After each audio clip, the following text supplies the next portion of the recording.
In today's video, I'm going to teach you how to sign notes electronically in SimplePractice.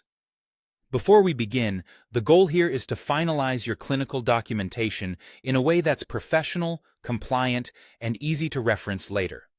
Electronic signatures in SimplePractice add a clear timestamp and professional credentials to your note. And once you sign, the note is locked to preserve its integrity. Start by completing your note or document just as you normally would. You can create your progress note from the appointment page or directly from the client chart, whichever is part of your workflow. As you write, make sure every field you rely on is filled out, especially any required fields in your template.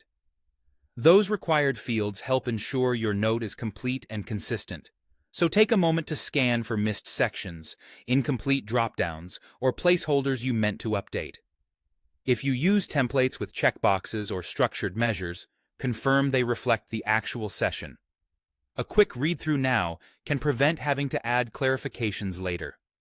When your note is ready, look to the top of the note or document page and find the Sign button.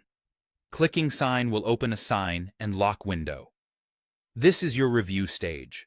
You'll see a preview of your signature details, which should include your name and professional credentials as they're set up in your SimplePractice profile. Confirm that everything looks correct.